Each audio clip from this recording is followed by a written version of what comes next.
ছবিটা বদলায়নি যাদবপুরের। 2023 সালে বিশ্ববিদ্যালয়ের হস্টেলের 3 তলা থেকে পড়ে মৃত্যু হয়েছিল এক ছাত্রের। উঠেছিল র্যাগিং এর অভিযোগ। ক্যাম্পাস জুড়ে ছিল নেশার সামগ্রী, গর্ভনিরোধক জিনিস। প্রায় 2 বছর পরেও যাদবপুর আছে যাদবপুরে। 5 তারা বিশ্ববিদ্যালয় যেন নেশার আঁতুড়ঘর, টুকরে গ্যাংয়ের আস্তানা।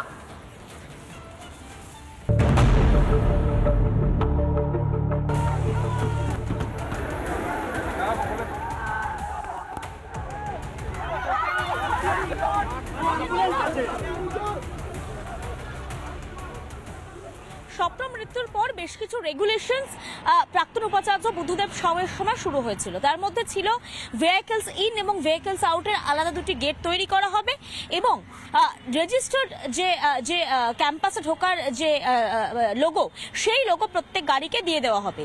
আর যদি অপরিচিত কোনো গাড়ি ঢোকে বা গাড়ি আসে বা কোনো অপরিচিত গাড়ি নিয়ে কেউ ভেতরে আসার চেষ্টা করে, সেই সময় সেই গাড়ির নাম্বার সহ কে আসছেন সেই তথ্য লিখে রাখার কিন্তু নিয়ম চালু হয়েছিল। সেই নিয়মগুলো কি আজও পালন করা হচ্ছে, নাকি সবটাই লোক দেখানো, সবটাই একটা পর্দা?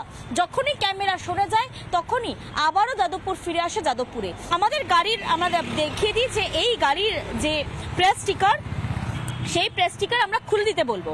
আমি মোহিতকে বলবো, মোহিত একটু ছবিটা দেখাও।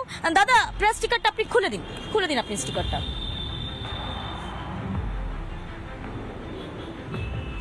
আমাদের এই মুহূর্তে বলা বাহুল্য এখানে কোনো রকম সংবাদ মাধ্যমের যে গাড়ি, সেটা বোঝার এই মুহূর্তে কোনো উপায় নেই। আমরা এই ভাবে ভেহিকলস ইন বা যে গেট থেকে গাড়ি প্রবেশ করে সেই গেটের মাধ্যমে যাদবপুর বিশ্ববিদ্যালয়ে ঢোকার চেষ্টা করব এবং দেখার বিষয় যে সেখানে আমাদের কেউ আটকায় কিনা এবং গাড়ির তথ্য কেউ নেওয়ার চেষ্টা করে কিনা। মূলত ঠিক আউট গেট থেকে ইনগেটের ডিস্টেন্সটা হচ্ছে বলা বাহুল্য 100 মিটারের মতো নয়। ঠিক এই গেটটা পেরোলেই আসছে ভেহিকলস ইন বা গেট নাম্বার 3, যে নাম্বার থেকে মূলত যে গাড়িগুলো যাচ্ছে সেই গাড়িগুলো প্রবেশ করে বা প্রবেশদ্বার যেটাকে বলা যায়। গাড়ি নিয়ে প্রবেশ করতে গেলে এই গেট থেকে ঢুকতে হবে। আমরা ঢুকছি যাদবপুর বিশ্ববিদ্যালয়ের গেট দিয়ে এবং দেখা যাচ্ছে আমাদের কেউ কোনো রকম জিজ্ঞাসা করলেন না, কেউ কোনো রকম প্রশ্নটাও করলেন না এবং আমরা খুব সহজে যাদবপুর বিশ্ববিদ্যালয়ের গেট দিয়ে প্রবেশ করলাম। যাদবপুর বিশ্ববিদ্যালয়ের গেট দিয়ে আমরা বাইরে বেরোলাম। এটা হচ্ছে যাদবপুরের গেট, যে গেট থেকে প্রত্যেকটা গাড়ি ঢোকে এবং মূলত বলে দেওয়া হয়েছিল যে যাদবপুরে যারা আসছেন তাদেরকে গাড়িগুলোর জন্য লোগো বা স্টিকার দেওয়া হবে। আর যেগুলো অপরিচিত গাড়ি বা যারা অন্য কোনো কাজে আসছেন বা অন্য কোনো ভিজিটার্স হিসেবে আসছেন, সেই সময় তাদের গাড়ি তথ্য নেওয়া হবে। কিন্তু দেখা গেল এই গেটে আমাদের কেউ আটকালেন না এবং শুধুমাত্র এই যে গেটগুলি, সেই গেটগুলিতেই সিসিটিভি আছে। এখান থেকেও একটা বড় প্রশ্ন উঠে আসছে যে তাহলে এই যে নিয়মগুলো বানানো হয় সেগুলো কি শুধুমাত্র 2 দিনের জন্য? ক্যামেরায় মোহিত সেটার সঙ্গে পিঙ্কি অধিকারী, রিপাবলিক বাংলা। দেখুন, দুটো জিনিসের স্পটটাতে সেটা হয়তো সিসিটিভির কভারেজে ছিল না, অথবা সিসিটিভি নিষ্ক্রিয় ছিল। যদি নিষ্ক্রিয় থাকে তাহলে তো এটা কনস্পিরেসি, সুতরাং তার তদন্ত হওয়া উচিত। তবে আমি শিওর না, তবে আমি শুনেছি নাকি নিষ্ক্রিয় ছিল। তো এত পাওয়ারফুল এবং কয়েকদিন আগে এবং ভীষণ ভালো একটা ইনফ্রাস্ট্রাকচার, সেটা কেন সেদিন নিষ্ক্রিয় ছিল সেটা তদন্ত সাপেক্ষ। তাহলে কি ইন্টারনাল কোনো সাবঅর্ডিনেশন আছে কিনা, তাহলে সেটা দেখার দরকার আছে। আমি জানি না, কোনো তদন্তই হচ্ছে না, না হচ্ছে গভর্নমেন্টের তরফ থেকে, না হচ্ছে ইউনিভার্সিটির তরফ থেকে। এই মুহূর্তে ব্রেকিং নিউজের দিকে নজর রাখবো। মালদার চাঁচলে তৃণমূল বিধায়কের বাড়ির সামনে ধর্ণা, নিহার রঞ্জন ঘোষের বাড়ির সামনে ধর্ণা এক বৃদ্ধার। সমস্ত সরকারি সুযোগ সুবিধা থেকে বঞ্চিত। অভিযোগ, প্রশাসনিক দপ্তরে ঘুরেও হয়নি কোনো সুরাহা, দেখা যায় না বিধায়ককে, এমনটাও অভিযোগ। হাতে পোস্টার নিয়ে ধর্ণায় বসলেন বৃদ্ধা।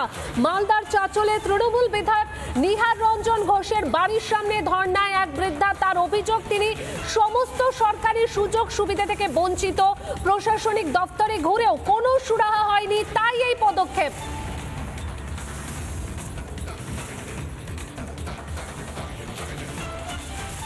বিদ্যুতের ওখানে বসেছিলাম। কেন? ওই ভাতা টাতা ঘর টর করার জন্য বেটা। আর খাবার নাই বাড়তে, ওষুধের পয়সা নাই, কিচ্ছু নাই, কোথায় পাবো? বিধায়ক দেখা করলেন আপনার সঙ্গে? না, করেনি। কতক্ষণ ধরে বসেছিলেন? এই 10টা থেকে। কোনো ভাতা, সরকারি ঘরটার কিছু পাননি? কিচ্ছু নেই কেন বাবু। মেম্বার কিছু করে দেয় না? না, একরামুল তো আরো না। চেকরামুলটা কি তৃণমূলের মেম্বার? হ্যাঁ, কিছু সাহায্য করে না? না। আজকের ব্লক সভাপতি যদি বলেন দুর্ভাগ্য, তো যে মেয়েটার বাড়ি, সে মেয়েটার বাড়ি তো ব্লক প্রেসিডেন্টের বাড়ির পাশে, তাহলে তো নৈতিকভাবে তারই তো আগে দায়িত্বটা পালন করা উচিত ছিল। সেখানে ব্লক প্রেসিডেন্ট রয়েছেন, গ্রাম পঞ্চায়েত রয়েছে, পঞ্চায়েত সমিতি রয়েছেন, তাদেরকে বাদ দিয়ে তাদের হাত দিয়ে কেন কাজটা হয়নি, কেন আমার কাছে আসতে হলো? এটা আমাদের দুর্ভাগ্য। এবং যারা এই দায়িত্বে ছিলেন তারা সঠিকভাবে দায়িত্বটা পালন করেনি বলেই কিন্তু আজকে আমাকে এই ব্যাপারে হস্তক্ষেপ করতে হয়েছে। আসলে বার্ধক্য ভাতা বা বিভিন্ন যে সরকারি প্রকল্পের সুবিধাগুলো, সেগুলো বিধায়ক যেমন পারে, জেলা পরিষদের মেম্বার পারে, পঞ্চায়েত সমিতির মেম্বাররা পারে, গ্রাম পঞ্চায়েতও পারে, প্রধান পারে, কিন্তু বিষয়টি এইটা না। বিষয়টি হচ্ছে চাঁচলে মালদা জেলার যে ব্যাপক গোষ্ঠীদ্বন্দ্ব, ভয়ঙ্কর গোষ্ঠীদ্বন্দ্ব তৃণমূলের, সেটা চাঁচলে এখন আরও বেশি করে দেখা গিয়েছে। এখানে একটা পারস্পরিক উস্কানিমূলক রাজনীতি হচ্ছে, এটার ব্যাপারে আমরা মাথা ঘামাতে চাই না। কিন্তু এইটাও ঠিক যে মমতা ব্যানার্জি তো তিনি নিজেই বলে গেছেন যে মালদা জেলার যেই গোষ্ঠীদ্বন্দ্ব, মালদার রাজনীতি তিনি বুঝতে পারেন। স্বাভাবিকভাবে এটা নিচু তলা থেকে একদম উপর পর্যন্ত মালদা জেলায় গোষ্ঠীদ্বন্দ্বে তৃণমূল দলটা বিদীর্ণ হয়ে আছে। নানা ধরনের কন্টেন্ট দেখার জন্য লাইক করুন, শেয়ার করুন আমাদের ফেসবুক পেজ, সাবস্ক্রাইব করুন আমাদের ইউটিউব চ্যানেল। পাশাপাশি অন্যান্য ব্রেকিং নিউজের জন্য অবশ্যই চোখ রাখুন রিপাবলিক বাংলায়।